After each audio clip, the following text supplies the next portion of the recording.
Am I ready to buy a house?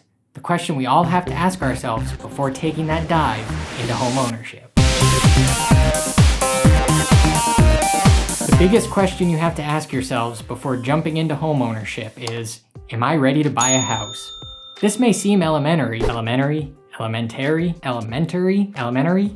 Is the T silent? This may sound elementary, but to be honest, I work with a lot of potential home buyers who, quite frankly, are not ready. Hey, how you doing? If we haven't met, I'm Mike Connors, real estate agent with eXp Realty here in Maine and team leader of the Real Pro team. I work with a ton of potential home buyers, and some of them just aren't ready to be home buyers. Today, I'm gonna give you 5 questions you need to ask yourself before you consider buying a home. Number 1, in no particular order, is what is your credit score?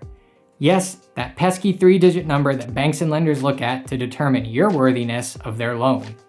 There are a number of ways you can check your credit score that will not affect your score. In fact, pretty much every way you pull your own score will not count as a hard hit. However, keep in mind, many services that offer free credit scores give you what is called your Vantage score, not a FICO score. And many lenders, in fact, pretty much every lender, uses your FICO score and not your Vantage score.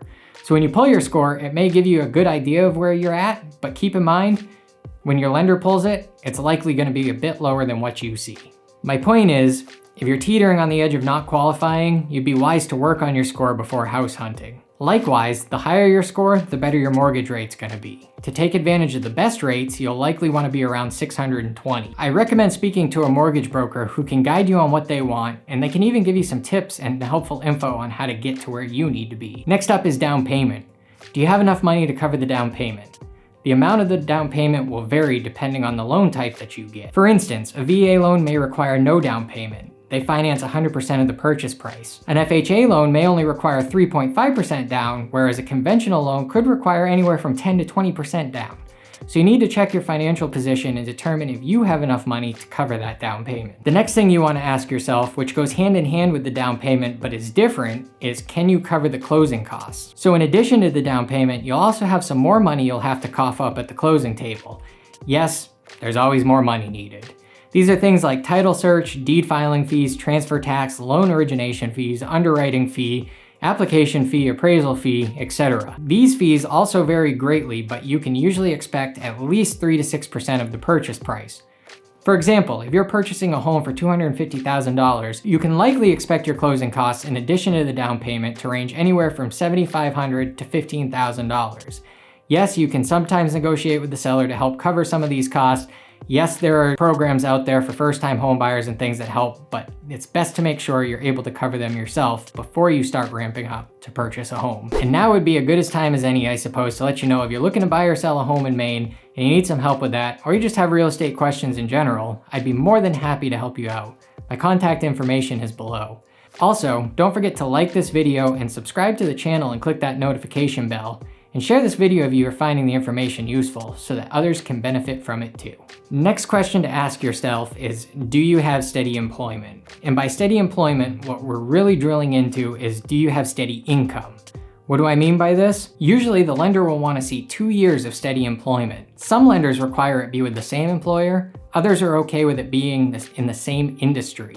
And if you're self-employed, they usually want to see 2 years of steady tax filings that show stable income. In other words, if you apply for a mortgage and you put that you worked at a shoe store for 2 months, then worked at a fast food restaurant for 2 weeks, then hopped over to a car dealership for a year, then were unemployed for a month, and then worked as a crossing guard for 3 months, then a real estate agent for a month, etc., that's likely not going to qualify you for a loan. Likewise, if you're self-employed and you show your 2020 and 2021 tax filings, and in 2020 it shows you made $300,000, but in 2021 you only made $50,000, the lender likely won't approve the mortgage. So make sure you have steady employment and/or income with the same employer, or at least in the same industry and same position. Bonus point.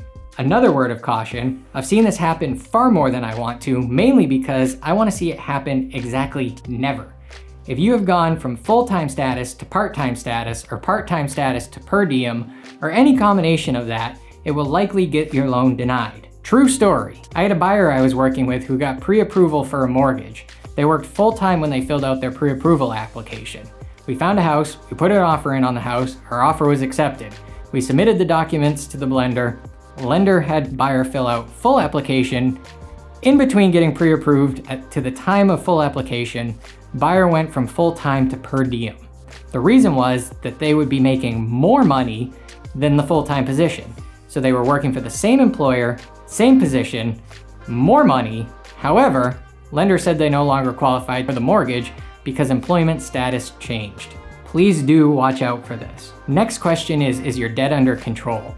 If it's not, why do you want to bring more debt into the picture? If you're in collections or about to go into collections, adding more debt is going to make matters worse and set you up for failure. Lots of people have debt and it's nothing to be ashamed of. Just realize you have it, put a plan together, tackle it, and then execute the plan and reconsider buying a home once you've done that.